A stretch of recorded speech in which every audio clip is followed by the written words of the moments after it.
jadilah laskar Tuhan. Biar jalan berliku dan badai pun menderu, kita tetap berdiri teguh. Bersaksi untuk Tuhan, bahwa Yesus satu-satunya jalan mendapat keselamatan. Hanya Yesus yang sanggup memberikan, karena Yesuslah Tuhan. Karena Yesuslah Tuhan. Ini misi kami, ini misi kami.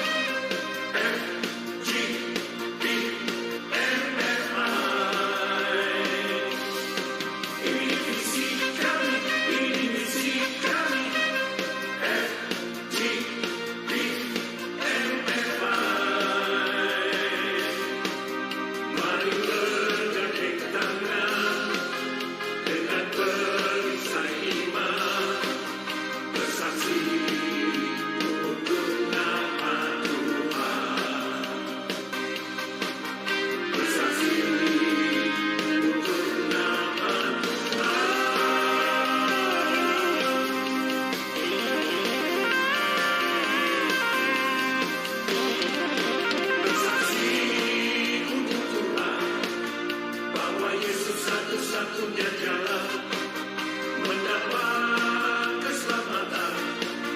Hanya Yesus yang sanggup memberikan, karena Yesuslah Tuhan. Karena Yesuslah Tuhan.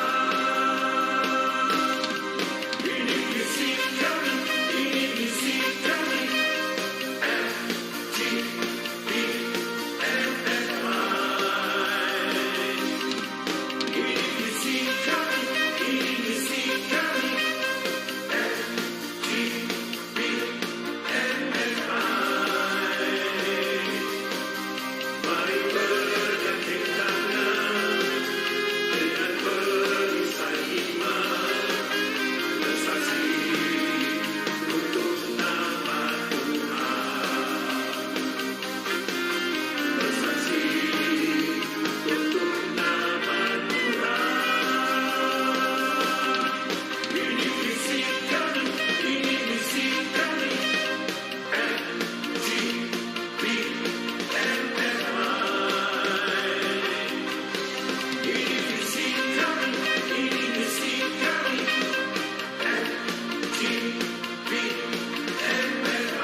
Shalom, orang-orang terbahagia di dunia.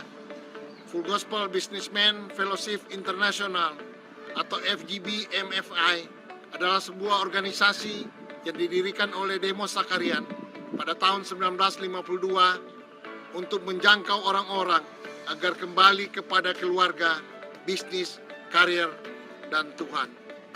Ladies and gentlemen, nothing could give me greater pleasure than to be able to pay tribute to you, the members of the Full Gospel Businessmen's Fellowship. You have become the largest layman's organization in the world. I want you to know how much we really appreciate you. You're very special because the work that you're doing in the chapter, the testimonies you're giving. I'm Mario Garcia Olvera. I'm the international president of the Full Gospel Businessmen Fellowship International. As a businessman, I have a lot of good things around my life right now. I'm trying to share that with you, and I want to welcome you to the fellowship and ask you to be part of this great fellowship. FGB MFI Indonesia dimulai tahun 1976 dan berkembang hingga berbagai kota di Indonesia dan telah banyak memberkati keluarga.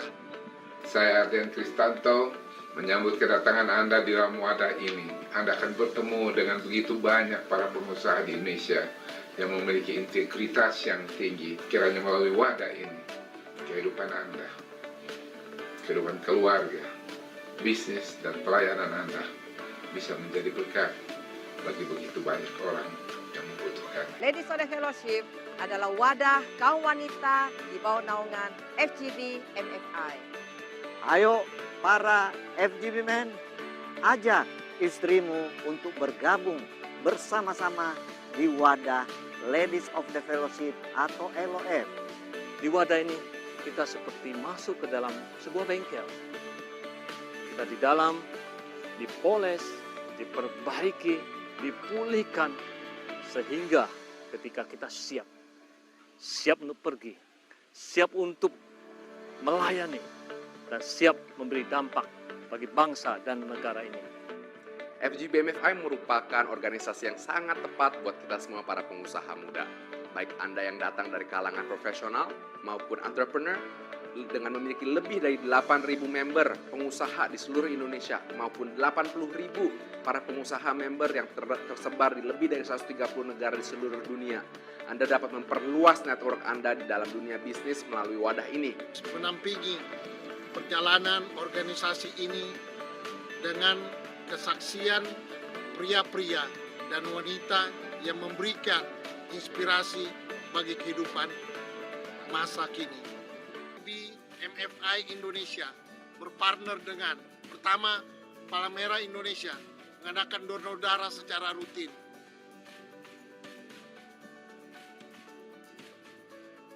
Kedua, Tagana untuk bantuan bencana alam. Ketiga, Jaringan Doa Nasional mendoakan bangsa dan negara tercinta Indonesia agar damai dan sejahtera. Keempat, Universitas Ciputra dalam menyelenggarakan mini MBA bagi pengusaha muda. Kelima, Family First untuk seminar keluarga. Keenam, CGN TV dalam rangka peningkatan kemampuan di dalam media elektronik, televisi, dan video.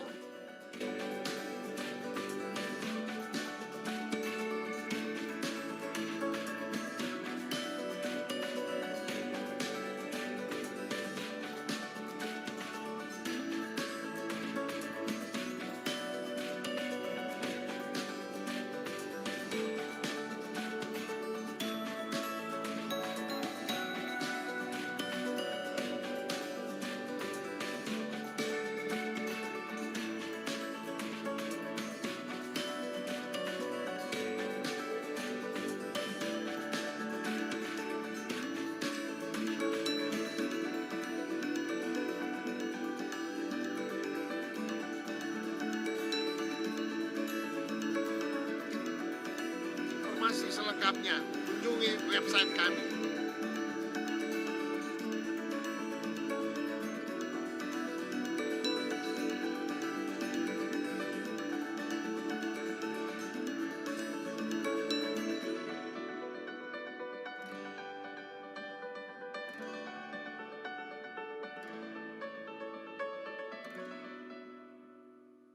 Cultural differences between this Taiwanese family and my family in California. So it's really interesting to watch, but it's also heartbreaking. Parts of this are fairly depressing, but the characters are rich in quality, and I love how we get to see some of them experience growth even amidst tragedy. Now, the visuals in this are really great. I mean, sometimes you have these wide, just really wide, spacious shots. Then you get some aerial views that are just stunning to look at, and they're great to watch as you travel, as you follow along either a car or an individual or just traffic or whatever that happens to be, and just seeing just the landscapes in a different way. But then there are also those intimate, up close views where you get to really be drawn into the character. You experience what they're feeling, and you get to have some great empathy for them. I really enjoyed the score in this as well.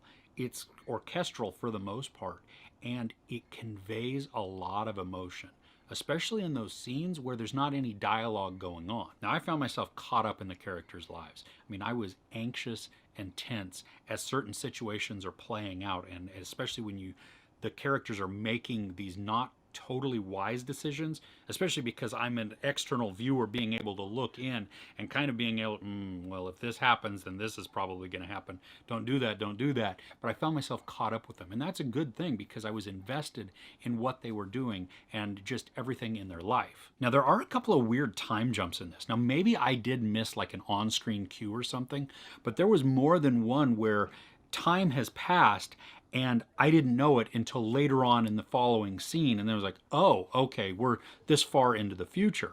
There was one point where I think it was 3 years later or 5 years later, something like that, but there was a graphic on the screen that I saw. So I did understand, okay, this much time has passed.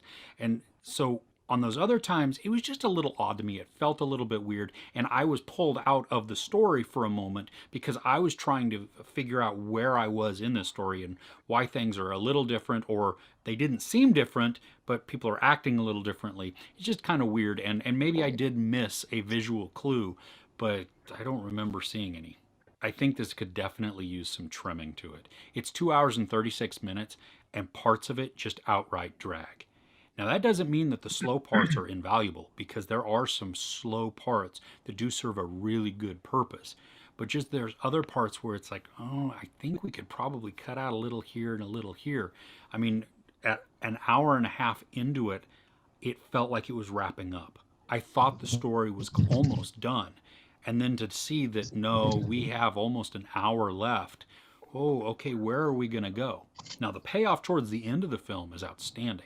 So if you have the patience to sit through this, you are rewarded with a very rich story and some wonderful characters and growth at the end. And I really did enjoy the final scenes and just how the story reached its climax and as things are unfolded to us. Some of it is probably kind of obvious, but it didn't matter. That it was just so beautiful and it was touching, and you watch the family dynamics, especially as the father reveals some things and what that truly means for him and how he sees his family. He doesn't outright say it, but you know that because of what he has done and what he has said he's done, that shows this ultimate love. Now, not every piece was totally wrapped up and answered by the end of the film, but I think that's okay. I don't think that it actually needed to have every single little minutia. Oh, nope, we're going to wrap this up, we're going to wrap this up, we're going to wrap this up. We just see the trajectory that the lives are now taking, and that's pretty satisfying. There's no sex or nudity, there is profanity, and some fairly gnarly violence at different parts. I give A Son 3.5 out of 5 couches. So what's your favorite family drama? Let me know in the comments below. If you enjoyed this review. Oke, thank you very much teman-teman. Nih saya akan share lagi yang film yang ini ya. Ini menarik ini. Cerita ini sebenarnya cerita family dan Oscar nominated loh. Oscar nominated. Jadi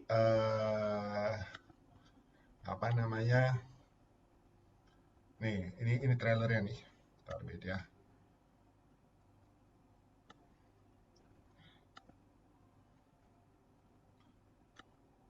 2019.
Jadi gini, saya ceritain dulu.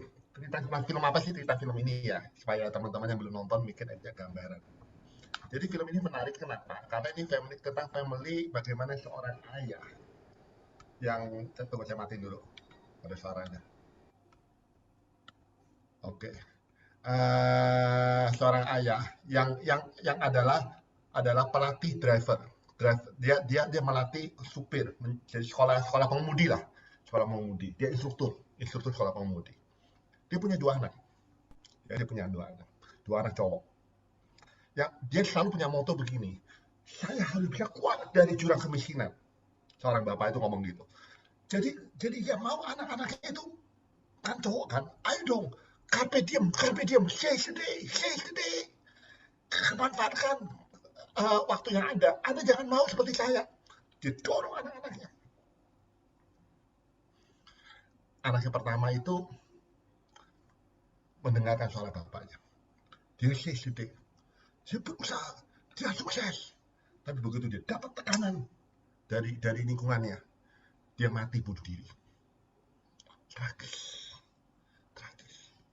Yang kedua dia ngomong, dia melihat bahwa kehidupan seperti tidak hanya mengejar prestasi, tidak hanya mengejar kekayaan, mengejar posisi. Ada sesuatu, ada pertemanan, ada persahabatan yang tidak boleh dikorbankan demi untuk menghalalkan segala cara untuk bisa sukses. Tapi sayangnya ini dimanfaatkan, titik lemah ini dimanfaatkan oleh teman-temannya. Sampai akhirnya waktu itu dia melakukan kesalahan remaja. Remaja, dia ribut, berantem, terus akhirnya terjadi, dia waktu lagi emosi, dia bilang, I wish you die. Saya harap kamu mati. Dan temannya dengerin. Namanya Radis itu dengerin, dia bunuh gitu. Dua-dua diadilin, akhirnya dua-dua dipenjara. Walaupun akhirnya yang bunuh itu adalah Radis, bukan Ahau. Yang anak kedua namanya Ahau. Tapi bapaknya itu kecewa. Kenapa kamu tuh kok lebih memilih teman? Kenapa kamu tuh memilih persahabatan daripada prestasi? Mestinya kamu tuh mau seperti saya. Kamu mau terus-menerus hidup dalam kemiskinan apa? Dan akhirnya bapaknya itu membiarkan anaknya itu dipenjara selama sekian tahun. Itu menimbulkan luka batin terhadap bapaknya. Dan bapak itu ngomong, kalau ditanya sama teman-temannya, kamu punya anak berapa? Anak saya cuma satu, sudah mati. Dia gak pernah ngakuin anak kedua. Gak pernah. Sampai akhirnya anak kedua itu setelah keluar dari penjara, dia coba cari kerja sana, cari kerja sini. Dengan usahanya sendiri, dia akhirnya menjadi kerja di car wash. Karena tempat lain nggak ada yang terima dia. Jadi car wash, dia berusaha, dia bisa earn his living. Dia ingin buktikan kepada bapaknya. He wants to make his father proud. Tapi his father tidak menggubris. Dia masih dibayang-bayangi kematian daripada anak yang pertama yang dia kasih. Gila gak? Dan akhirnya anak kedua ini sampai akhirnya temennya yang di penjara bareng sama dia nagih janji. Namanya Radis itu. How? Saya dulu sudah mengorbankan diri saya. Saya jadi tersangka. Saya jadi terdakwa. Saya serve jail term lebih banyak daripada Anda. Sekarang tolongin saya. Ngerampok. Diajak ngerampok. Akhirnya sayangnya dua-dua mati. Baik yang Radis maupun Ahau akhirnya dua-dua meninggal. Dan akhir dari waktu meninggal itu baru bapaknya sadar. Dia cerita sama istrinya. Bagaimana dia tuh menyesal, dia melihat ternyata Ahau ini orangnya baik. Cuma dimanfaatkan oleh teman. Dia gak paham. Dan akhirnya bapaknya itu bunuh temannya yang mencelakakan dia. Yang jadi mafia itu. Tragis cerita itu. Menurut saya cerita tragis. Ini bagi saya ini ini pembukaannya ya. Nanti biar si Himawan bisa, kan ahli keluarga, dia bisa cerita mana itu, dan Marta mungkin bisa menambahkan sisi dari sisi perfilmannya. Tapi kok saya merasa bahwa ini seperti apa yang dilakukan oleh si Tuhan dalam kitab Yeremia pasal 31. Dikatakan bahwa kamu tuh kemana aja Efraim? Ya, Yesaya 31. Saya mencoba untuk merangkul kamu, saya mencoba kembalikan kamu ke pangkuanku, kembali ke hadiratku, tapi kamu nggak mau. Kamu memilih jalanmu sendiri. Jadi ada yearning, ada longing daripada seorang bapak kepada anak-anaknya. Ayo dong kembali padaku. Ini juga sama. Tapi kadang-kadang bapak ini kan sebagai bapak duniawi ini punya cara, memang punya intensinya bagus. Tapi punya caranya sendiri. Nah, apakah anak itu harus nurut sama orang tuanya? Apakah anak tidak mempunyai destiny, takdirnya sendiri untuk menjalani kehidupannya? Nah, itu mungkin yang film itu mencoba untuk mempertanyakan. Sampai Tuhan kan ngomong asang matahari itu terbit bagi orang benar maupun orang jahat. Tuhan memberi kesempatan bagi yang sama bagi kedua-duanya. Tinggal di mana, takdir mana, jalan mana, kehidupan mana yang harus kita tempuh. Ini bagi saya ini penting banget ya saudara ya. Karena kenapa? Banyak loh zaman sekarang masih ya Pak Him ya. Banyak sekarang nih anak itu berusaha untuk menyenangkan hati orang tua, berusaha menyenangkan, memenuhi ekspektasi pada orang tuanya. Tapi kadang-kadang orang tua terlalu maksa nih ekspektasinya dia dipush ke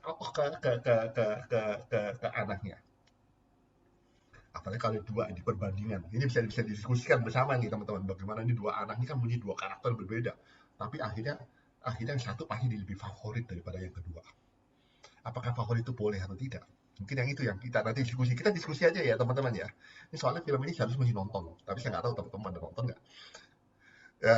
Tapi mesti ditonton sih kalau belum sih. Ini bagus. Karena ini Oscar nominated tahun 2019 film Taiwan yang bikin. Oke, saya kembalikan ke Mata sama Himawan. Himawan deh Pak Himawan, silakan Pak. Welcome Pak Yaya. Iya. Welcome Pak Yahya dan Bro Billy Chandra. Long time no see. Iya. Baru pulang dari Singapura sama-sama dari Singapura nih Bill. Iya, selamat malam. Malam. Ini selamat malam. Shalom. Shalom ya. Jauh-jauh ketemunya di Singapura. Masih di Bakute ya, Bro? Masih di Singapura? Saya enggak, saya udah pulang. Vincent masih. Pak Vincent ini masih di Singapura ya rupanya? Vincent masih. Masih. Oh. Kita jauh-jauh di Indonesia, di Jakarta nggak pernah ketemu, malah ininya papasan. Ketemu di Paragon. Sering Kalau gitu mau memang. ketemu di Jakarta mesti diatur kapan mau ketemu, kita kongko. Sharing online itu sama sharing offline itu berbeda rasanya. Setuju. Oke, silakan. Ini, kita ngobrol-ngobrol ya, diskusi yang ngobrol film ini. Ada udah nonton belum sih filmnya? Belum ya? Saya nonton filmnya belum, tapi saya sudah baca reviewnya dan baca sinopsisnya juga. Wah, keren ya, karena memang film ini di Taiwannya sendiri mendapatkan the highest ini ya award ya, Golden Horse, 6 penghargaan loh, 6 penghargaan. Keren. Top banget. Film apa sih ini, Bro? Film keluarga, family. Bagaimana seorang, tadi saya ceritakan, bagaimana seorang ayah itu punya 2 anak.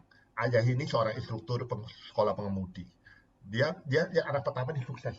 Anak pertama itu berusaha menyenangkan hati orang tuanya, tapi dia crack dia bunuh diri. Wow. Anak kedua itu lebih santai, tapi akhirnya jatuh pergaulan yang salah. Dan akhirnya di penjara. Waktu di penjara, bapaknya yang bilang, hukum dia lebih berat. Gila kan bapaknya? Hukum dia lebih berat, biar dia kapok. Biar dia sadar. Biar dia mau kerja lebih keras. Ini film Amerika atau film apa? Taiwan. Film Taiwan. Oke.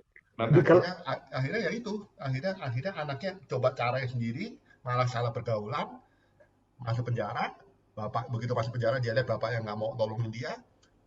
Udahlah, gue nggak perlu bapak gue ingin buktikan pada dia, ingin sampai mati pun dia ingin membuktikan bahwa dia berhasil. Dia kerja dari bawah, dia kerja di tempat cuci mobil.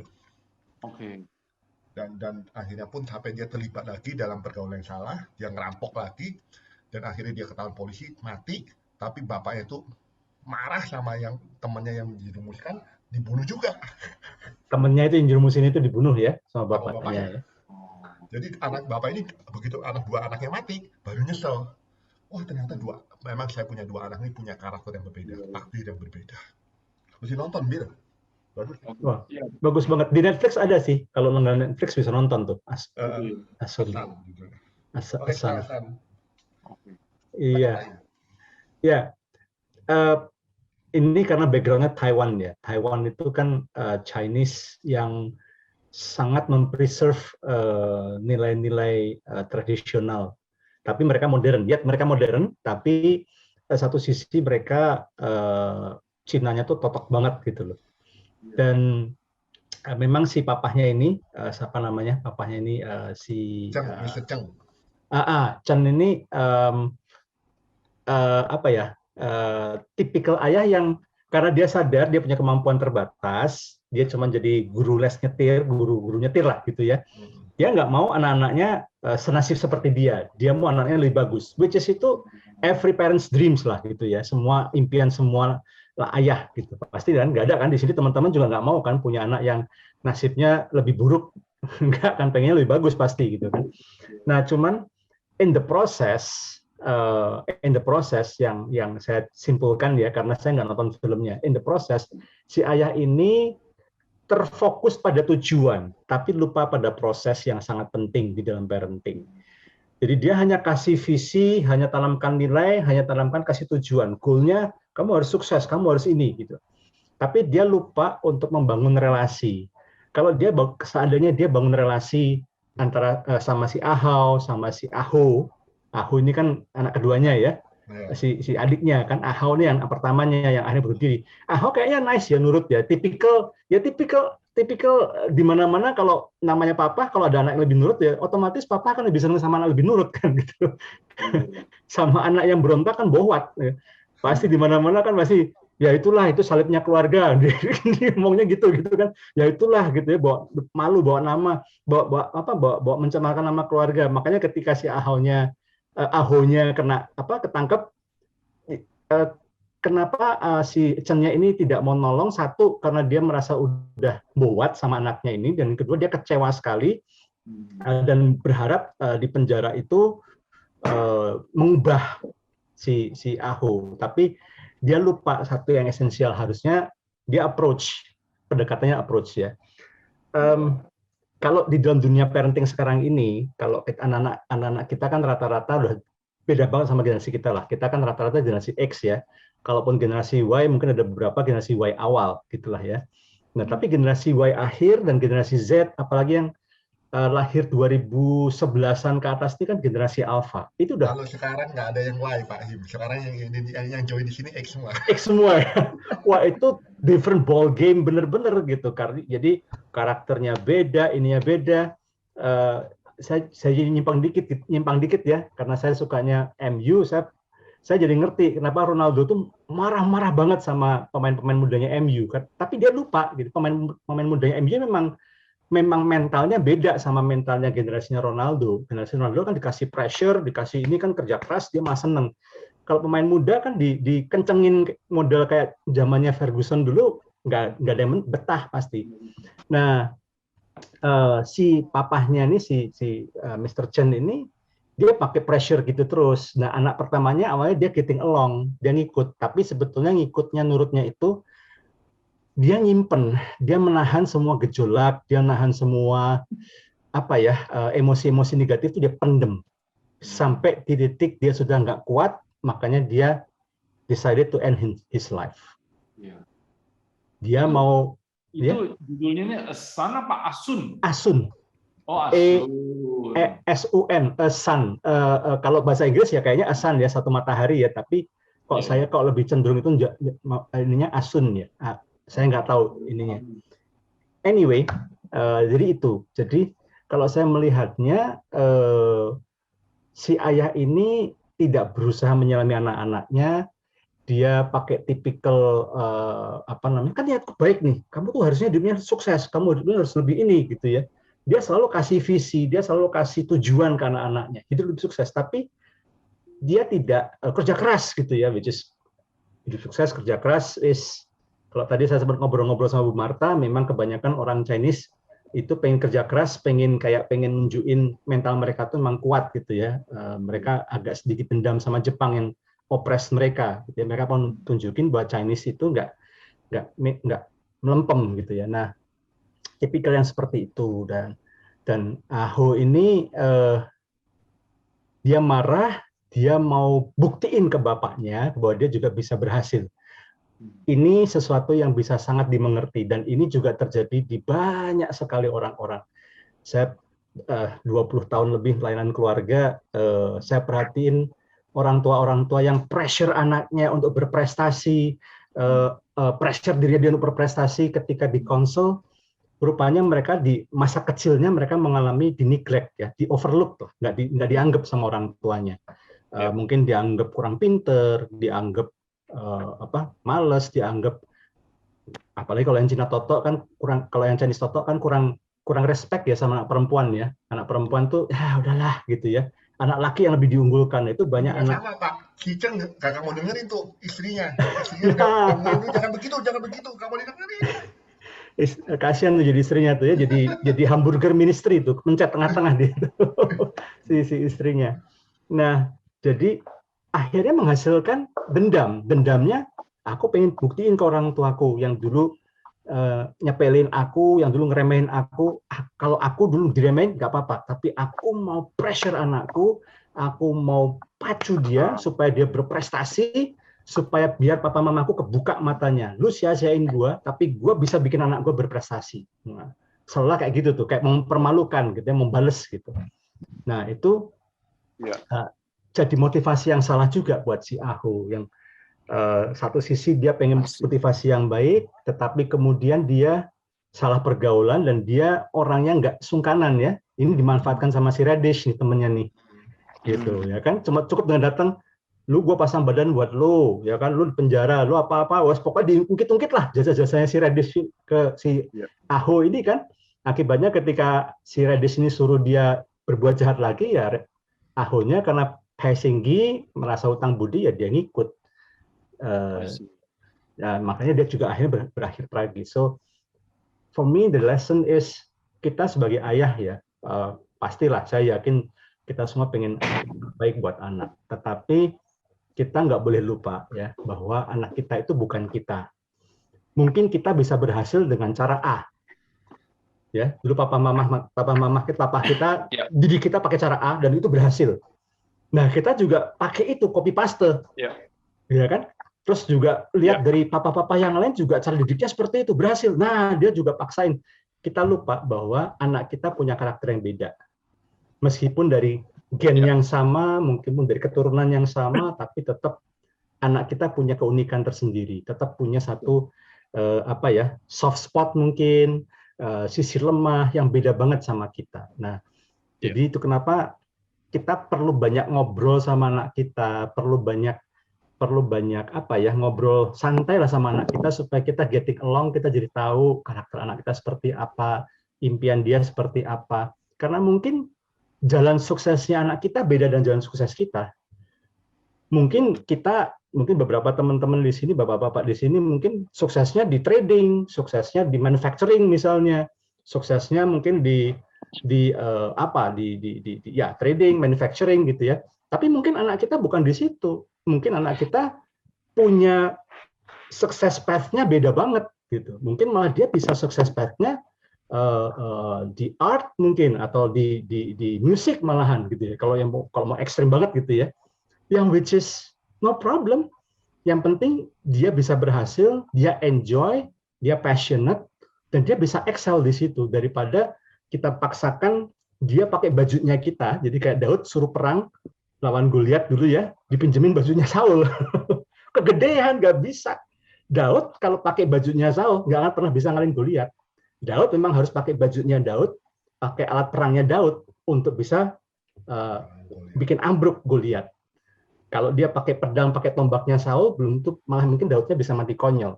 So I think itu yang bisa kita pelajarin. Kemudian yang kedua ya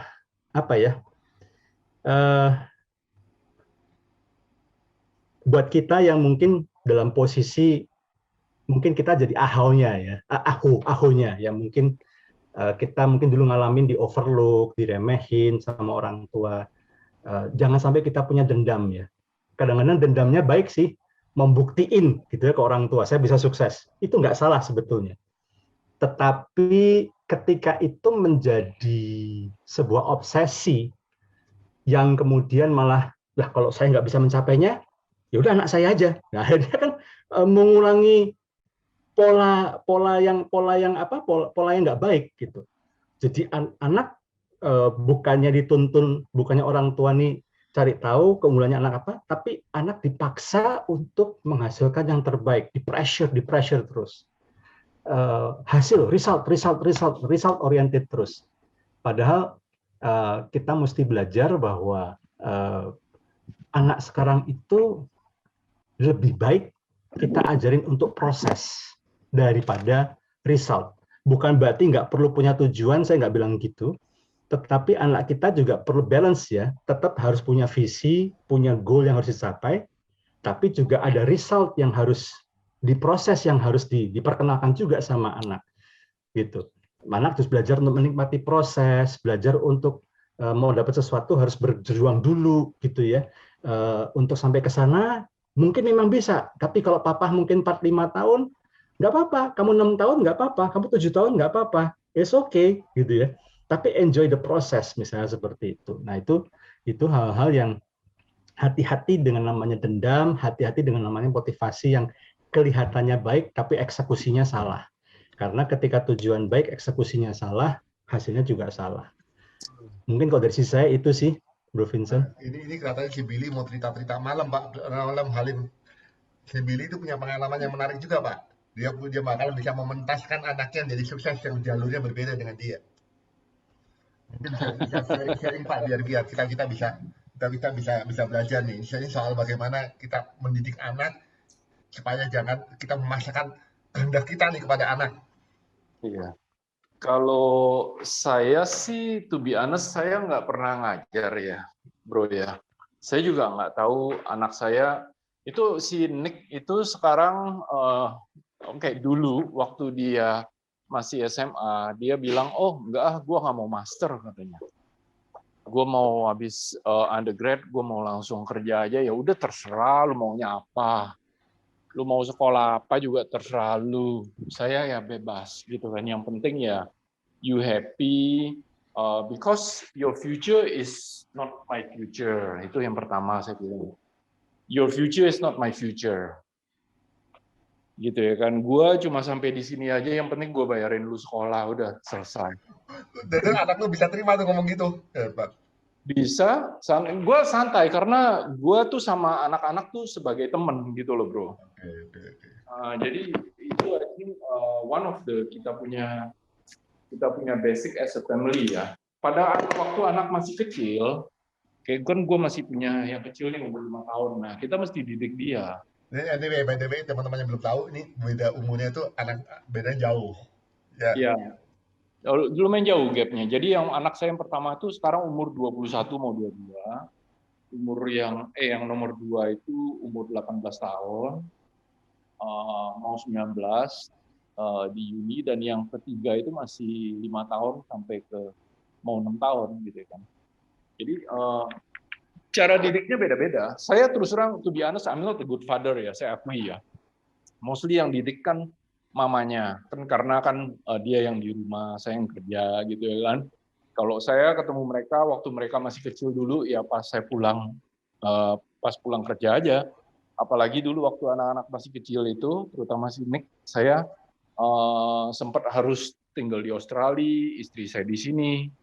Gitu ya kan, karena nyelesain project yang di Australia, selesai dari Australia saya mesti bolak-balik ke Kalimantan karena ngurusin tambang gitu. Jadi most of the time itu mamanya yang didik gitu ya kan. Ya waktu dia masih kecil emang mamanya a bit tough gitu ya. Mungkin karena istri saya dididiknya lumayan tough sama orang tuanya. Kalau saya seumur hidup saya nggak pernah dipukul sama orang tua saya. Kalau dia sering waktu dia masih kecil. Jadi emang tiap orang tua itu beda-beda. Tapi saya lihat kesimpulannya mungkin begini ya. Pada saat masih kecil kita harus mendidik mereka, mendisiplinkan mereka itu penting. Gitu loh, karena disiplin itu penting sekali. Kalau enggak mereka seenaknya mereka malah berani sama kita, bukan berani, kurang ajar. Gitu loh, itu yang harus kita didik. Tetapi pada saat mereka udah mulai di atas 12 tahun, kita harus rangkul mereka, kita harus jadi teman mereka yang baik. Kita harus dengerin mereka. Ini contoh kayak anak-anak nih begitu udah gede, contoh yang simple lah, holiday misalnya. You guys mau kemana? Oh, gue mau ke sini katanya. Ya udah, kita sebagai orang tua kita ngikut.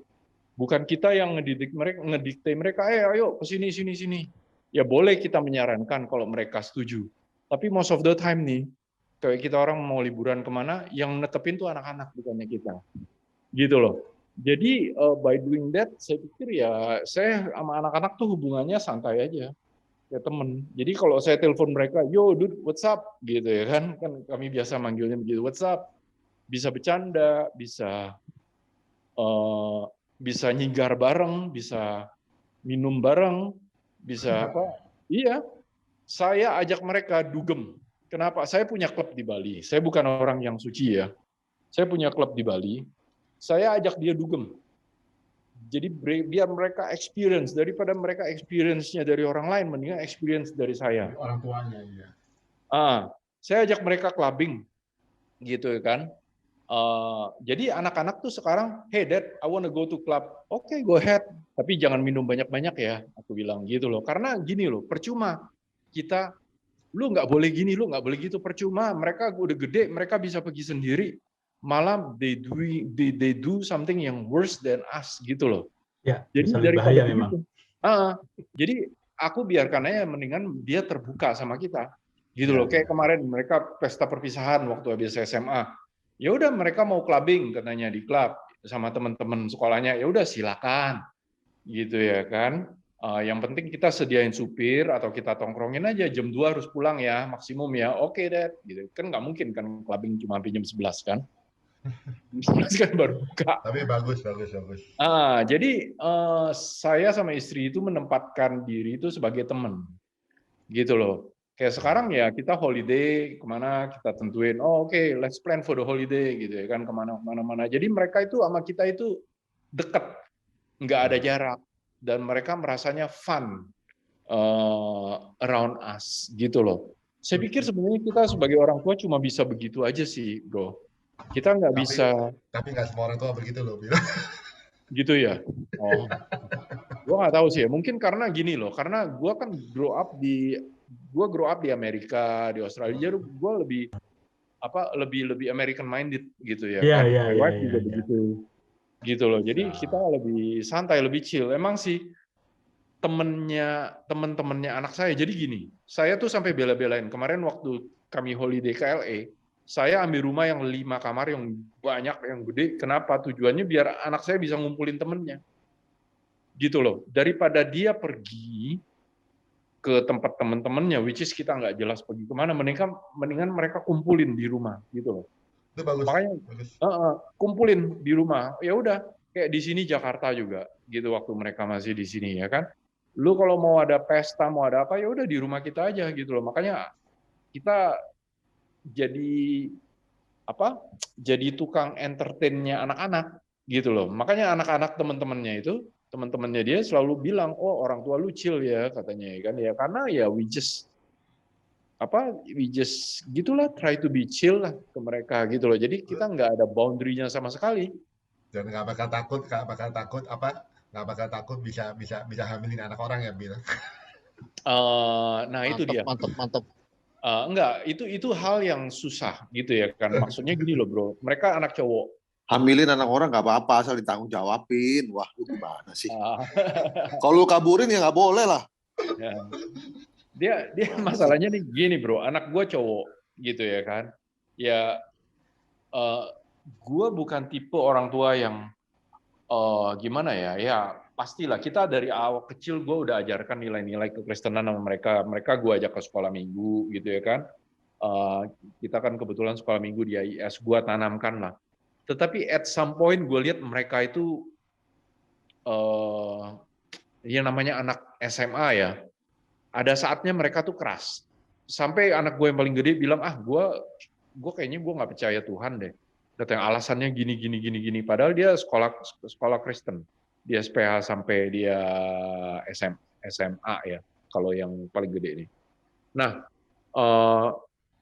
waktu itu kalau nggak salah gara-garanya dia habis pulang summer school di Amerika. Dia bilang, gue nggak percaya Tuhan karena gue gini. Ya udah terserah lu lah, lu jalanin aja, gue bilang gitu kan. Nanti one day, namanya kan orang hidup, lu kepentok, lu ini pasti lu paling nggak tuh lu inget gitu kan. Oh, gue bisa balik sama Tuhan gitu loh, ada jalannya. Itu yang gua percaya gitu loh. Kita nggak bisa maksain anak kita, oh lu kudu ke gereja, lu kudu gini, ya kan nggak bisa bro, susah.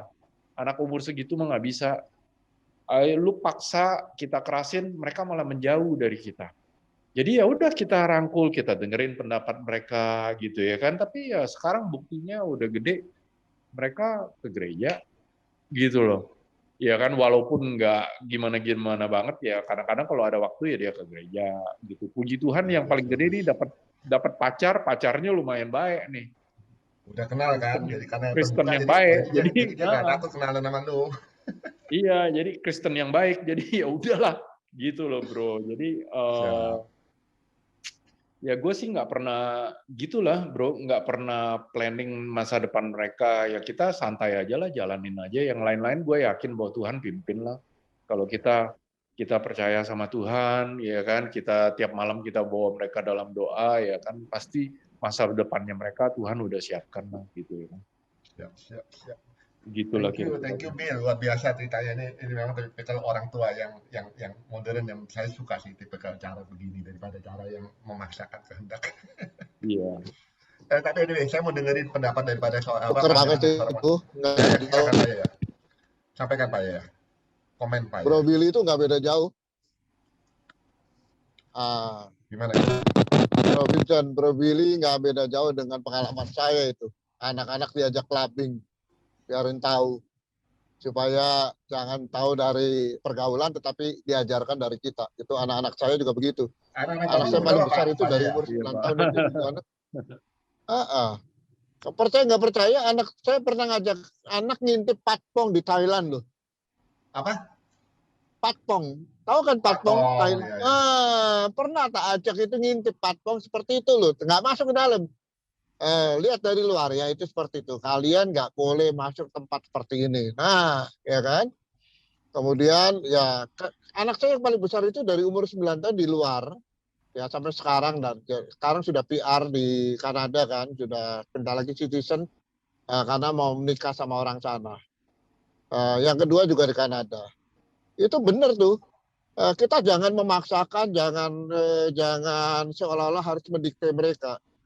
Kita membuat mereka itu punya drive sendiri, punya kekuatan dari dalam diri mereka sendiri yang mereka harus tampilkan. Jadi anak yang besar saya lihat, wah senengnya eksakta, senengnya matematika, senengnya ya yang sifatnya ilmiah. Sehingga akhirnya ya saya biarkan, kamu memilih jurusan apa, pilih aja sendiri. Padahal waktu di Indonesia dia sering dibully. Tapi begitu dia di luar, dia malah juara. Jadi dia menemukan self confidence-nya. Anak saya yang kedua juga sama. Di Indonesia di sekolah dia dibully, bahkan gurunya ikut ngebully. Kamu mah bodoh, nggak kayak teman kamu. Wah, saya sampai jengkel juga. Ini guru di Indonesia ini mesti dikasih bimbingan penyuluhan karena BP-nya nggak berfungsi, malah BP-nya ikut membuli murid. Nah, tetapi begitu dia sudah di luar, dia malah menunjukkan kemampuan dirinya dan selalu berdiskusi. Jadi biarkan anak-anak itu cerita sama kita. Itu betul sekali. Jadi anak-anak saya itu sering berkomunikasi dengan saya dan istri walaupun jauh. Kita sering video call bisa berjam-jam, menceritakan semuanya dan kita dengerin aja. Kita rangkul, kita jadi teman sekarang. Mereka bukan anak-anak lagi, tapi mereka itu ingin kita jadi teman, tempat ngobrol. Jadi tidak ada penolakan-penolakan dan mereka saling menceritakan pada kita, oh ini teman aku begini. Kalau mereka lagi kumpul sama teman-teman, anak-anak saya itu kadang-kadang video call, kemudian nunjukin ini loh teman aku ini si ini. Nanti temannya akan menyapa, hey uncle, hey auntie. Nah, itu membuat saya dan istri merasa nyaman bahwa anak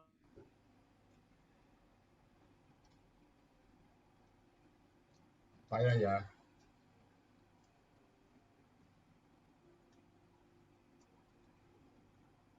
Suaranya mungkin koneksinya jelek. Nge-freeze mungkin koneksinya kurang baik. Oke, nanti kita lanjut lagi Pak Yahya. Saya kasih kesempatan yang lain. Saya mau dengerin pendapat suara wanita nih antara Anak Bulita. ini juga masih sorry. ini yang berbeda, yang bisa cari uang, bisa dapat job dari Amerika, dari Jamaika, dari mana-mana secara online. Nah, saya dorong, saya tanya, kenapa kamu begitu antusiasnya seperti itu? Jawabannya cuma satu. Cici itu pinter, secara pelajaran dia pinter, tapi aku harus bisa pinter secara bisnis. That's it. Wah, itu Wah, udah hebat, Pak. Bisa lihat. ya, saya tertawa. Dan cicinya nggak tersinggung. Dia bilang, memang Dede itu jago kalau buat bisnis. Kalau aku memang nggak jago di bisnis. Nah, mereka berdua tetap kompak dan bisa saling menjaga, saling melengkapi, saling mendukung. Nah, itu Jarang lupa yang bisa gitu, jarang lupa. pengalamannya ya. Nah, itu kurang lebih, Bro Vincent. Silakan dilanjut. Lanjut, hebat. Jarang sekali. Biasanya orang tuh kalau orang tua membanding-bandingkan, itu akan menimbulkan kecemburuan. Kecemburuan dari anak. Ya betul ya Hima ya. Yang pertama sama kedua itu. Tapi Pak Yahya ini memberi contoh. Ternyata mengarahkan supaya menemukan panggilan hidupnya. Itu keren. Mungkin saya serahkan ke yang saya mau tanya pendapat daripada seorang ibu ya. Karena kita dengar dari pendapat seorang ayah, baik Yahya maupun Billy. Saya mau dengar pendapatnya Bu Lita atau Bu Marta. Silakan salah satu deh. Mungkin Bu Lita, kita belum pernah dengar nih dari cerita dari Bu Lita. Bu Lita kan sudah punya cucu ya Bu Lia? Cik? Wait. Atau kalau nggak Bu Marta dulu deh, mungkin ceritanya lagi ada acara. Bu Marta. Kenapa Vincent? Oh ya, mau cerita. Bagaimana cerita nih? Cerita kan sudah punya cucu ya, Ci ya? Aduh, cucu. Iya. Ya, tapi nggak ikut didik cucu ya. Cucu urusan Nah, itu papa. yang kita ingin dengar nih. Soalnya terus terang, biasa tuh ya, Ci ya. Sorry ya, saya cuma mau cerita aja nih. Biasa kakek nenek kalau sudah punya cucu nih, kadang-kadang tuh lebih disayang daripada anak. Enggak, kalau saya enggak. Oh enggak ya, Ci ya? Gimana, Ci? Cerita dong. Saya orangnya juga modern saya. Jadi udah ya leave it to the parents to look after them. Kenapa? Selain anak-anak, soalnya idea mereka juga kadang-kadang nggak sama kita. Jadi saya nggak mau terlalu terlibat, gitu. Ya kan? Cucu karena anak kita kan juga sama kita kan juga pikirannya nggak sama gitu loh Vincent. Jadi saya nggak mau, apalagi anak saya kan laki-laki. Jadi saya kalau terlalu terlibat kan nggak enak sama menantu saya. Udah sadar ya, Ci ya? Kalau zaman dulu repot, Ci. Jadi saya nggak mau terlalu banyak ngomong karena saya kan bukan anak saya kan laki-laki masalahnya dua-dua. Oh gitu. Jadi kalau anaknya cewek beda dong, Ci ya? Ya beda betul. Jadi saya juga ya agak modern dikit karena saya juga lama di luar ya, jadi saya ngerti lah gitu. Ya cerita nih by the way, ini Pak Yahya juga anaknya di Kanada. Cerita kan juga dari Kanada juga kan? Kanada cuma 2 tahun, tapi saya di Australia 10 tahun ya. Oh Australia, oke. Dari teman dari Australia bisa ngomong Billy, Kanada bisa ngomong Yahya. Iya, anak-anak yang di Kanada, saya di Australia lama. Oke. Ya kurang lebih begitulah Vincent. Ya, yang lain aja sharing. Ya. Ayo silakan yang lainnya. Pak Michael atau Bu Marta silakan. Apa kabar? Selamat malam Bu Sofia. Anaknya Bro Vincent belum sempat kenalan sama anak saya ya di Toronto ya. Iya, patutnya udah kasih nomornya lupa.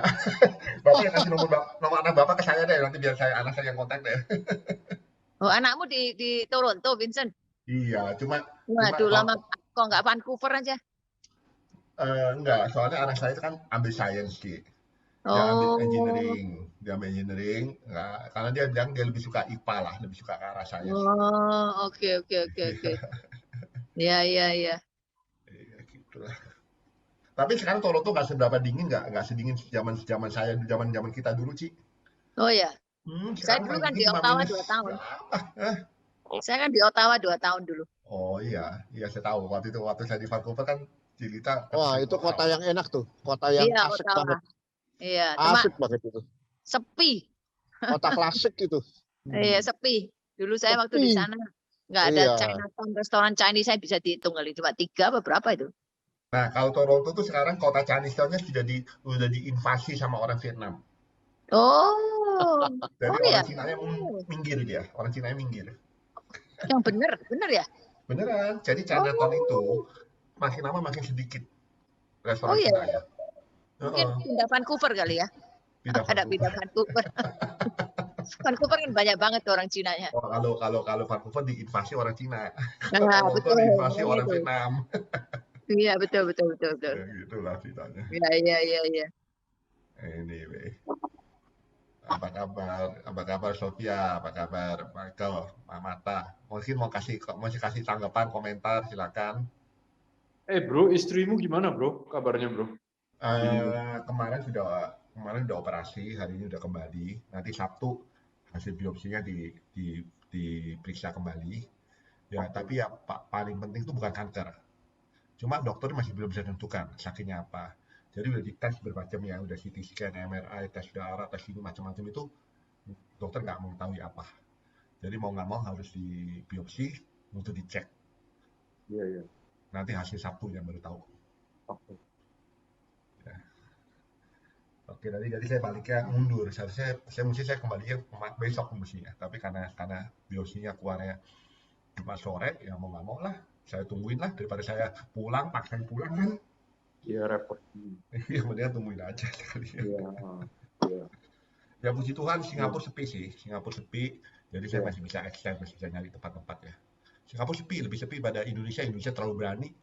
Udah begitu PPKM dilonggar kata Himbauan, udah ngeluyur kemana-mana itu. Iya, Singapura masih lumayan sepi. Sepi banget. Anyway. Oke, saya mau dengar pendapatnya si Michael, Marta atau Sofia. Silakan.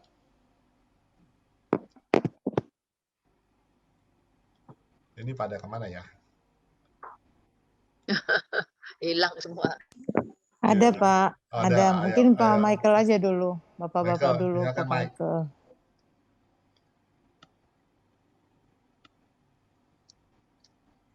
Michael. Biasanya kalau Michael jam segini dia pakai 2 Zoom.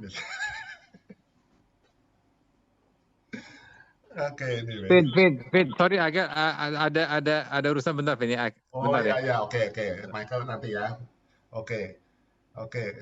Silakan Mata deh, silakan Mata. Iya, terima kasih Pak Vincent. Seperti yang silakan. Iya Pak Imawan tadi sudah sebenarnya satu uraian yang sangat baik, dan bagi saya sih dari apa yang sudah disampaikan baik Pak Billy juga Pak Yahya dan Bu Lita ya, saya lihat bahwa memang kan masing-masing kita punya keluarga dengan satu keunikan, satu model yang dengan latar belakang masing-masing, tetapi juga dengan perkembangan anak-anak kita. Dan untuk saya sendiri ya, puji Tuhan bahwa saya melihat bahwa apa yang ditanamkan ke anak-anak itu pasti satu waktu juga kita akan tuai. Dan itu dengan apa yang saya lihat dari kehidupan anak-anak saya, memang benar seperti Pak Billy bilang, kita jangan jadi orang tua yang kita mau minta untuk anak ikutin. Tapi saya selalu berprinsip bahwa keteladanan itu berbicara lebih keras daripada kata-kata. Jadi kalau kita mau mau membawa mereka untuk berkenan sama Tuhan, mau ikuti apa yang Tuhan mau, atau telah ada hal-hal yang memang mau dilakukan, ya kita orang tua juga harus bisa punya satu contoh lebih dulu. Tapi juga bukan berarti kalau umpamanya kita sudah kasih teladan yang baik, kita juga kan memang masih ada kekurangan dari teladan yang baik, terus anak kita masih belum bisa ikuti, itu bukan berarti kita gagal atau anak itu gagal, enggak juga. Itu kita harus lihat bahwa pada porsi mereka masing-masing berarti kita sedang sama-sama belajar. Artinya kita mesti terus berkomunikasi. Saya harus seperti kayak berhadapan dari anak yang pertama, terus yang kedua, terus yang ketiga. Ada saja masa-masa di mana mereka ada proses yang khusus. Tapi dari apa yang sudah kita kembali bicara, karena ada film tadi, yang berikut adalah memang tidak boleh membanding-bandingkan satu sama yang lain. Karena anak itu tetap adalah satu keistimewaan yang Tuhan berikan kepada kita. Jadi yang pertama yang tadi saya bilang bahwa keteladanan itu berbicara lebih kencang daripada kata-kata. Itu, dan yang kedua bahwa kalau umpamanya kita sudah di keteladanan tapi mereka masih belum bisa seperti yang kita harapkan atau yang mereka harapkan dari kita, keduanya bukan hal yang kita sudah gagal ya. Nah yang ketiga ini yang umpamanya kita dalam kekristenan. Kadang-kadang kita memaksa anak kita mengalami Tuhannya kita. Bukan Tuhan yang mereka punya pengalaman sendiri. Maksudnya Tuhan satu, tapi kita selalu mau menganggap bahwa pengalaman iman yang kita alami itu harus menjadi pengalaman anak kita. Enggak selalu juga begitu. Ya, jadi jangan paksakan anak, kalau mami tuh ngalami Tuhan tuh begini dan begitu, terus anak kita tuh harus jadi orang seperti itu. Enggak juga. Jangan bawa anak untuk bisa orang bilang tuh, karena bapaknya pendeta, terus saya tuh harus kunjungi berkali-kali penjara dan rata-rata anak pendeta ada di penjara. Dan bahkan saya menangis benar karena ada anak satu gembala di Cipinang mati bunuh diri di dalam penjara. Ya. Jadi artinya ini jangan pernah membawa anak-anak itu dipaksakan untuk menjadi orang yang seperti kalau kita dalam proses kita seperti kayak orang rohani gitu, agamawi gitu. Ada tuh seperti itu. Enggak boleh. Sebab itu anak-anak begitu maksudnya asik ya. Dia bilang, "Mami, nge-wine yuk, karaoke." Oh iya, oke. Yuk sama-sama. Saya ajak mereka syuting film. Mereka juga bisa ke bar dengan saya, tapi mereka juga ikut pelayanan, mereka duduk di depan saya waktu saya khotbah. Jadi mereka juga, saya bilang ya, Mami ingin kalian melihat dunia, tetapi tidak menjadi seperti dunia. Itu beda. Ya, melihat dunia dan menjadi seperti dunia itu sangat beda. Kalian punya karakter, dunia punya sistem. Bagaimana karakter kalian bisa membuat sistem dunia ini tidak membuat kalian tersiksa, tetapi bagaimana kalian akan bisa bukan kompromi, tetapi kalian bisa menyesuaikan dengan sistem itu sehingga kalian tidak terhanyut, tetapi kalian akan pada satu jalur yang tepat.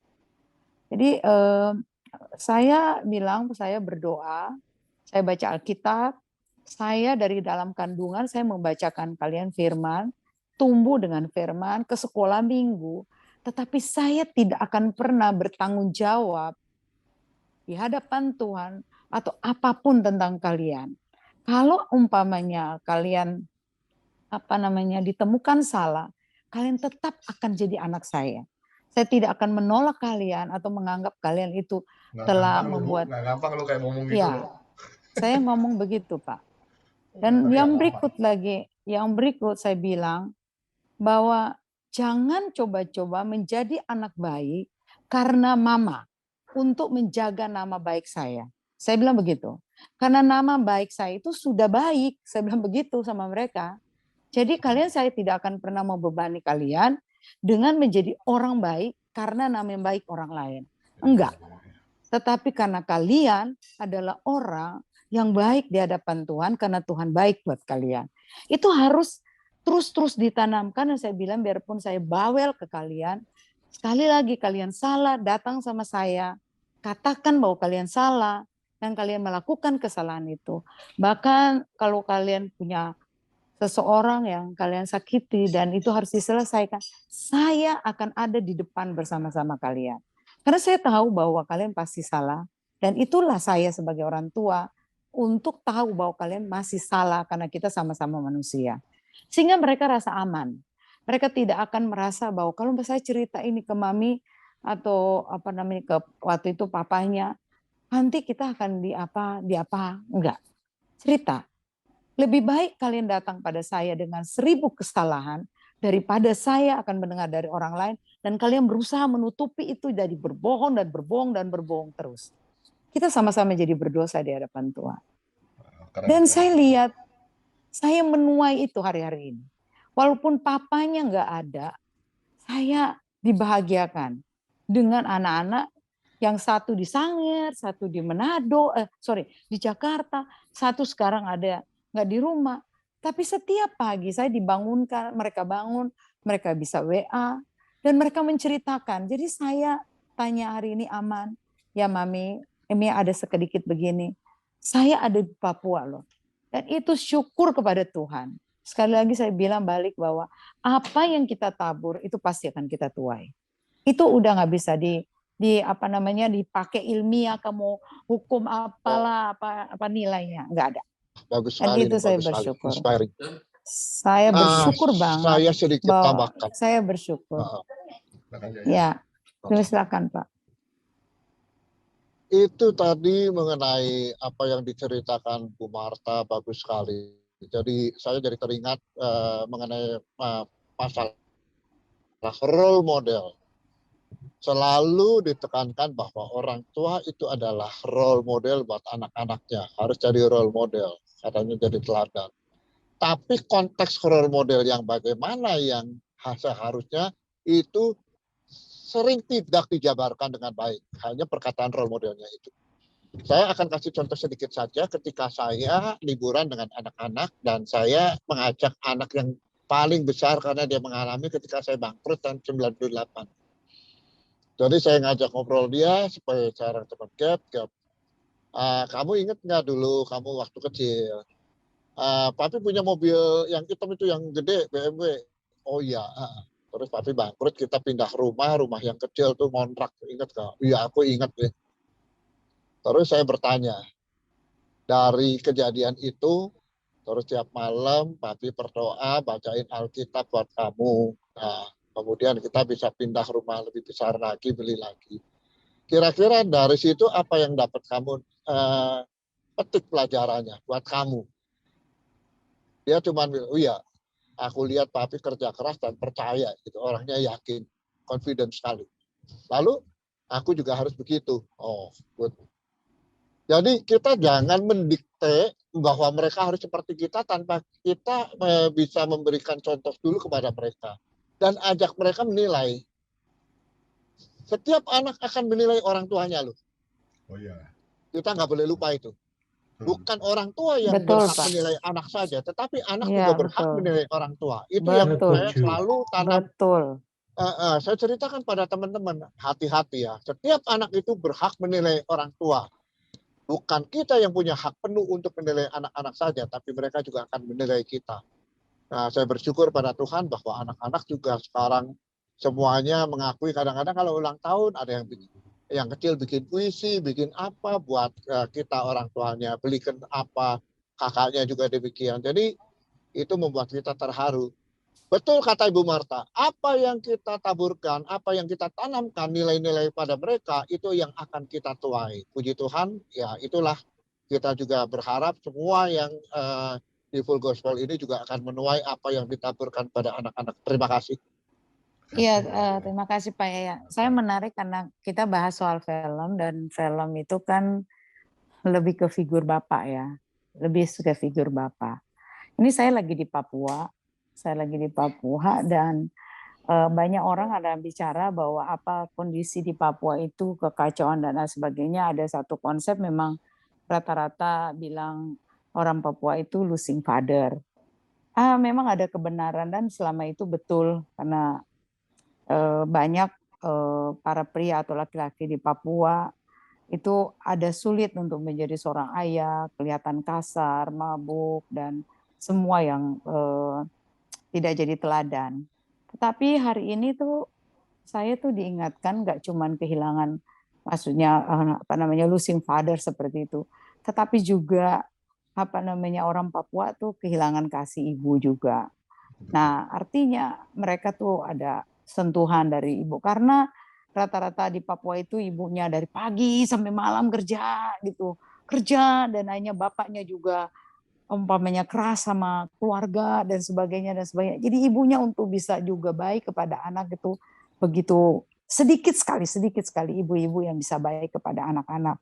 Dan itu menurut saya ini satu patron yang menjadi semakin saya mengerti kenapa saya ada di Papua. Dan tadi saya sebelum join itu saya ada coba kuatkan seorang anak yang memang dia rasakan sekali kehilangan bagaimana mengenai parenting ini, dan dia menjadi seorang ibu, dia tidak tahu menjadi seorang ibu seperti apa. Dan saya pikir ini adalah satu hal yang sangat luar biasa ya. Kalau kita di dalam fellowship seperti ini kita bisa saling berbagi. Dan kalau di film yang tadi saya nonton, jadi saya tahu banget film itu bagaimana ingin menyampaikan pesan. Tetapi bagi saya tuh karena ini paling banyak bapak-bapak, Tuhan tuh ada janji satu di Maleakhi bahwa satu tanda bahwa dunia ini dipulihkan adalah apabila hati bapak-bapak kembali kepada anaknya dan hati anak-anaknya kembali kepada bapak-bapak, kepada bapaknya. Kenapa? Karena walau bagaimanapun ayah itu punya satu kekuatan yang pendekatannya langsung kepada bagaimana mereka mengenal figur Allah, figur Bapa. Nah, saya berharap dengan adanya Pak Himawan juga di dalam keluarga ini, ya saya mohon bapak-bapak akan lebih banyak menciptakan atau melahirkan atau menjadi keteladanan lah bagi bapak-bapak yang lain, ya seperti Pak Yahya, Pak Lili. Ya, dan itu akan menjadi berkat lebih banyak. Saya kira begitu Pak ya. Dari saya Pak Vincent, terima kasih dan mohon doa lebih banyak untuk Papua. Terima kasih. Saya sebelum ke Halim saya sampaikan himbauan ya tulisan. Saya jadi nggak enak nih sama Bapak nih. Ini kelihatannya diskusinya mungkin Bapak jadi ini ya, jadi penceramahnya sekarang. Nggak apa-apa. Bagusan begini, bagusan diskusi begini, jadi semua terlibat. That's okay. Malah bagus gini malah. Lebih alive. Mungkin sebelum ke Halim, mungkin Himawan mau sampaikan sesuatu. Saya tadi udah, mungkin yang belum nih Pak Michael malahan. Pak Michael belum. Masih sibuk, tanya terakhir aja si Halim dulu. Silakan Lim. Halim. Wah, FGB man. Be strong in the Lord. Be strong in the Lord. FGB man. Wah, kalau saya sih masih muda ya, jadi mesti belajar sama senior yang ada di sini. Anak saya punya doa yang putih ya Pak ya. Anak saya baru umur 11 tahun. Mau diajarin apaan? Paling ya tanamin yang tadi nilai-nilai itu. Tapi kalau pemikiran saya mungkin agak nyeleneh dikit kali ya Pak. Saya sih udah gak berpikir bahwa karena gini loh, dulu saya ini bapak saya itu tukang mabok dan sebagainya. Tapi saya waktu gede nggak diperhatiin sama dia, waktu kecil nggak diperhatiin sama dia, tapi gedenya saya nggak jadi tukang narkoba, nggak jadi tukang minum, nggak jadi tukang main cewek, gitu kan. Jadi depend on, kalau saya bilang itu semua rencananya Tuhan lah. Tuhan pasti punya rencana yang baik pada tiap orang. Kita beda banget sama anak kita, pasti beda, nggak mungkin sama. Dan future-nya tadi si Baby juga bilang bahwa future-nya dia bukan future kita. Dan kita nggak bisa paksain kita ya, kecuali bisa dipaksain dan itu ujung-ujungnya sakit hati. Barusan tadi saya ketemu sama klien saya, dia cerita bahwa suami istri bekerja sangat keras untuk mencari nafkah hidup karena istrinya itu dijadiin accounting, dijadiin collecting, dijadiin marketing sama suaminya, terus karena istri juga nggak bisa diem. Akhirnya anaknya waktu umur SMP itu dikirim ke Singapura sendirian. Nggak diurusin, nggak ditengokin. Ya ditengokin lah, tapi maksudnya nggak rutin ya. Dan akhirnya setelah umur, tadi dia cerita nih sambil nangis, setelah umur mau ke Amerika dari Singapura, sekolah di Amerika, ibunya nggak sengaja temuin diary anaknya. Dan dia baca diary anaknya itu, dia nangis banget karena apa? Anaknya tulis di diary-nya bahwa dia sangat kecewa dengan orang tuanya, gitu kan. Jadi saya bilang, ya itu yang tadi penting ya, maksudnya kadang-kadang orang tua itu suka lupa sama anak sendiri karena mungkin saking cari duit dan sebagainya ya. Karena kan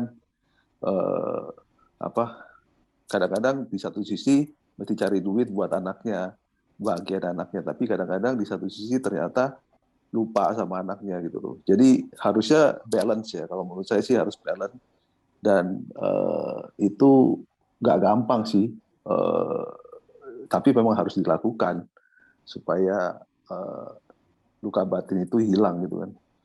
Tapi ya saya juga heran gitu loh. Saya nggak punya luka batin sama papa saya gitu loh. Padahal papa saya dibilang mengecewakan banget. Cuman saya nggak pernah mikirin bahwa dia, oh lu mesti begini, nggak pernah. Sampai papa lu beruntung punya anak seperti lu. Ya makanya saya bilang kan Tuhan kan beda-beda. Jadi waktu papa saya waktu mau meninggal aja saya masih mau, maksudnya kita mau bawa rumah sakit aja dia masih ngoceh-ngoceh aja, kita masih bilang, orang-orang kan ada yang bilang gini, bapak lu begini-gini sama lu, ngapain lu ladenin gitu kan. Saya bilang ya gak bisa dong, itu bapak gua bilang, lu mau ngapain, lu mau ituin dia lagi keadaan susah juga gue mesti beresin gitu loh, mesti tolongin gitu kan. Meskipun dia punya kepahitan sama saya, meskipun saya punya kepahitan sama dia, bahwa saya pernah dipukulin rotan, terus saya pernah ditaruh di belakang gudang, disetrap sampai malam gitu kan. Dulu kalau inget-inget kayak gitu, tapi saya masa mau ingetin itu ya nggak mau ingetin lah, ngapain gitu kan. Gua bikin gua stres aja kan, ingetin ya kayak gitu-gituan gitu. Itu kan nggak bisa bikin orang maju, malah bikin orang mundur kan kalau ingetin kayak gitu-gituan. Jadi akhirnya ya kita tetap sebagai anak tanggung jawabnya adalah, meskipun ayahnya lu seperti apa, bajingan atau apa, ya tetap aja lu itu ayah bapak lu gitu kan. Jadi ya harus lu beresin. Kalau prinsip saya sih seperti itu ya, tapi nggak tahu, kadang-kadang ada orang lain yang anak-anak lain itu mungkin karakternya beda-beda kali ya. Jadi ada orang yang disimpan dalam hati, jadi dendam akhirnya sama orang tuanya gitu kan. Ada karakter orang beda-beda. Iya, padahal saya waktu kecil juga gak diajarin Alkitab, gak diajarin Kristen dalam amat gitu loh. Biasa-biasa aja juga gitu loh. Tapi sampai sekarang saya gak ada dendam sama sekali sama ayah saya. Meskipun ayah saya mesti dulu pernah pukulin saya sampai gitu-gitu juga, saya gak ada dendam sama sekali gitu loh. Jadi saya bilang ya itu Tuhan punya rencana masing-masing lah pada tiap orang kalau menurut saya sih ya. Nah, yang saya amini adalah sistem tabur tuah itu benar. Kalau kita melakukan hal yang baik, kita punya prinsip lah ya. Kita masing-masing harus punya prinsip bahwa whatever orang lain bikin apa, ya ngapain kita mesti ikutin gitu kan. Ya kita lakukan yang terbaik buat, kita udah tahu firman Tuhan di dalam Alkitab, ada firman Tuhan yang semuanya itu bukan mengajarkan yang nggak benar gitu. Cuman kan memang kita nggak mungkin perfect, nggak ada yang sempurna gitu. Kita tiap hari ini belajar terus sampai kita mati gitu kan. Sampai kita dipanggil Tuhan, kita ini belajar terus pembaruan budi sama karakter kita kan, kita upgrade terus every day, every time malah gitu kan. Jadi kita nggak bisa ngomong kalau orang-orang lain itu punya problem dan masing-masing, ya saya nggak mau tahu. Intinya saya buat diri saya sendiri, saya udah tahu apa itu yang sudah difirmankan oleh Tuhan. Ya memang saya nggak perfect, sempurna ya, yang seperti Billy bilang bahwa kita orang suci, nggak. Cuman kan kita harus perbaiki everyday. Kita tahu gitu loh, apa yang kita mesti perbaiki, ya kita perbaiki. Itu aja sih maksimal yang bisa saya bikin, karena kita nggak tahu masa depannya orang itu seperti apa. Kecuali lu paksain orang itu, ya kan, kayak orang yang berduit, gue mau paksain anak gue aja kayak gini, ya bisa pakai duit gitu kan. Tapi kalau gitu, banyak yang gitu. Iya, makanya saya bilang kalau lu bisa pakai duit paksain memang pasti bisa gitu. Tapi kalau lu mau dapetin sesuatu, akhirnya lu paksain dan akhirnya bisa meledak juga, bukannya nggak bisa meledak gitu loh. Bisa gitu kan. Ya apapun yang dipaksa pasti ada konsekuensinya gitu kan. Gitu aja sih kalau menurut saya sih. Itu aja sih. Thank you. Silakan Pak Himawan atau Pak Michael, udah siap belum Pak Mike? Waduh, lagi ada urusan. Ya udah, kalau saya cerita sedikit ya. Seharusnya saya cuma melihat gini.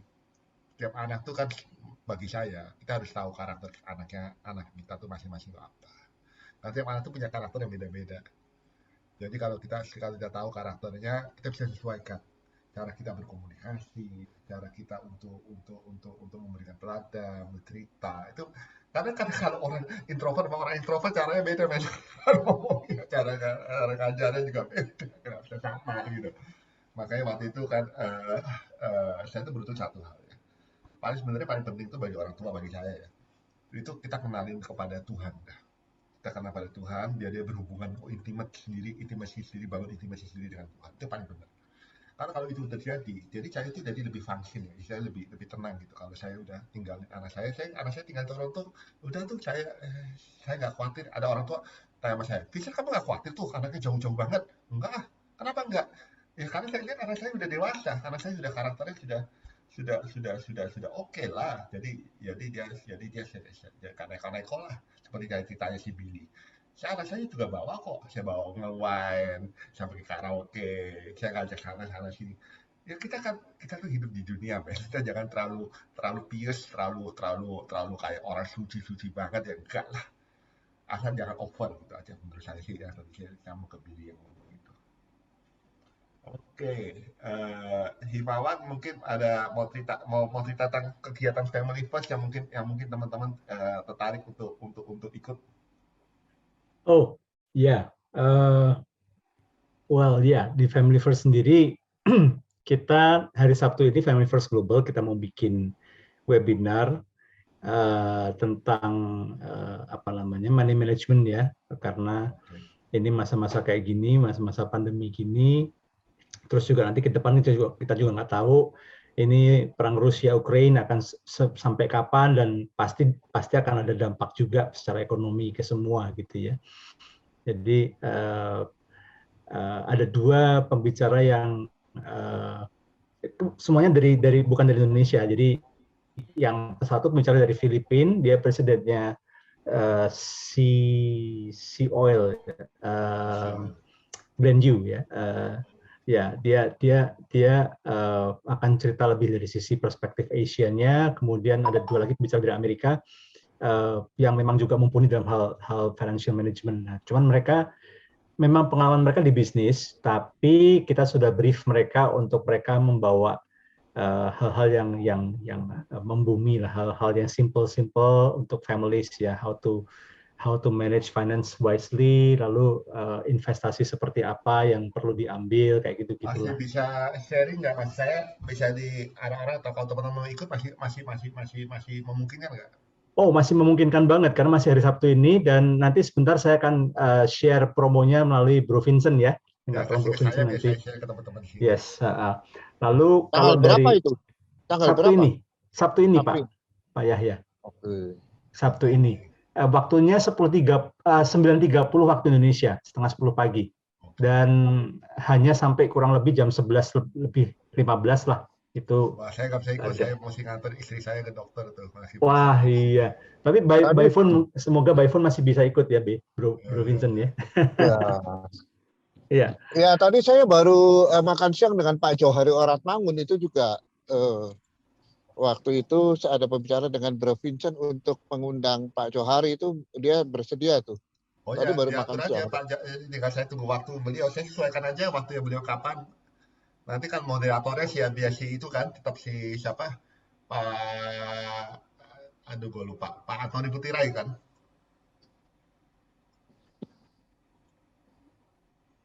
Ya, Pak Yaya. Iya. Ada suara kepencet ini mute-nya, kepencet mute-nya. Ya, pencet mute-nya. Ya. Oh. Ya diatur aja Pak Yaya, kasih tahu kapan, nanti kita bisa sharing, mungkin bisa si Pak Antoni kan, Pak Antoni sudah hubungin, Antoni bersedia sih jadi moderator kalau Pak Yaya masih Oke, nanti dikoordinasikan lagi. Ya, thank you. Ini Mata live duluan karena mungkin di Papua ya, kalau di Papua malam sekali. Ya. Lalu kalau dari sisi Family First Indonesia sendiri, kita nanti April mau bikin, kita kan baru kemarin melakukan survei di beberapa negara Asia tentang family conflict and family abuse ya, domestic abuse, dan ternyata cukup memprihatinkan ya. Karena kalau bicara soal abuse itu kan ada 5 dimensions of abuse gitu ya, physical, sexual, emotional, spiritual, dan financial. Dan apa namanya di keluarga-keluarga Kristen pun juga ternyata cukup memprihatinkan lah kondisinya. Dan nanti April nanti kita bukan cuma mau present angka-angkanya, tapi kita juga mau bicarain how to overcome this, bagaimana mengatasi ini dan bagaimana mencegahnya supaya future families itu nggak terjadi lagi, khususnya financial abuse ya, karena cukup banyak apa namanya yang suami istri yang bukan hanya nggak terbuka soal keuangan, tapi malah pasangannya dihalang-halangi, nggak boleh punya akses yang freely dalam hal keuangan gitu. Padahal itu kan nggak bisa ya. Nah itu nanti kita bahas nanti di bulan April. So information pasti saya akan share di grup ini melalui Bro Vincent. Gitu. Ya, thank you. Thank Jadi you. Pak Yai, jadi tadi teman-teman jadi gitu. Jadi saya mungkin ulangin lagi. Jadi memang saya itu kepengen untuk kita ini menjadi manusia yang seutuhnya gitu. Kita nggak hanya membahas firman, tapi juga membahas yang soal keluarga, soal UMKM, digitalisasi, ya kan. Supaya kita bisa lihat ini 360 derajat view lah. Ya itu yang saya kepengen lakukan ini. Jadi ya kita membumikan firman. Jangan firman ini cuma taunya firman, Peter di khotbah, tapi kadang-kadang bingung kita aplikasinya. Itu aja sih tujuan sebenarnya. Sesimpel itu, sesederhana itu. Dan anyway teman-teman, Pak Yaya kalau boleh izin Pak Yaya tolong kasih tahu ya. Ini minggu depan ya Pak Yaya sama Johari ya? Atau kapan Pak Yaya? Ya Pak Yaya. Ya gimana? Johari mau bisanya kapan? Minggu depan atau 2 minggu lagi atau gimana? Kita mesti koordinasi lagi. Kita maunya kapan? Karena dia masih ada di Indonesia sampai menjelang pertengahan April. Dia mundur kepulangannya. Oh, saya serahkan kalau menurut saya dia tuh orang yang sibuk banget. Saya serahkan waktu untuk ke dia. Terserah dia kapan. Ya Pak ya. Oke. Terserah dia kapan. Nah, dipulangkan ini saya ini mau bahas ini Pak Himawan, mau bahas bagaimana dampak perang antara Rusia dan Ukraina ini terhadap ekonomi di Indonesia. Betul. Nah, itu penting banget menurut saya yang kita harus dengarkan, ya kan? Nanti kalau bisa jangan terlalu mepet Pak Yahya, biar nanti kita bisa ngundang yang lain. Kalau terlalu mepet kadang-kadang schedule-nya sudah ada, sudah terisi gitu. Malam hari ini kalau begitu saya akan tanya lagi sama beliau, prefer dari kita sendiri prefer di hari apa? Ada pilihan nggak? Nggak ada. Kalau saya nggak ada. Nggak ada. Oke, kalau nggak ada pilihan, orang serahkan ke dia. Oke, kalau begitu nanti saya akan tanya kira-kira hari apa yang paling longgar untuk beliau ya. Ya, paling supaya lebih aman. Jangan pagi ya, kalau pagi pada kerja semua Pak. Siap. Ya, gitu aja. Siap, Komandan. Kalau seandainya minggu depan nggak ada, saya bukan minggu depan, maka saya izin minggu depan ini akan bicara mengenai blockchain ya, digitalisasi, tapi aplikasi. Saya bukan masalah teori-teori blockchain itu A, B, C, D, E, enggak. Itu sudah saya kira enggak, kita nggak tertarik hal itulah. Saya kepengen, saya ada member saya, namanya Vidi Nugraha, dia sudah berhasil mengaplikasikan blockchain di perkebunan kopi. Perkebunan kopi itu jadi bisa dari kopi itu bisa tracing tuh sampai petaninya, sampai apa. Dia akan cerita future of blockchain itu sampai bisa kemana saja. Itu minggu depan saya minta dia bicara. Seharusnya kan saya berharap Johari, tapi karena Johari ya mungkin belum tahu kapan ya, saya isi dulu deh dengan Vidi Nugraha untuk minggu depan. Jadi itu aja sih acara chapter BHI 7. Nah itu saya izin itu ya dokumentasi ya. Kalau boleh dinyalakan videonya.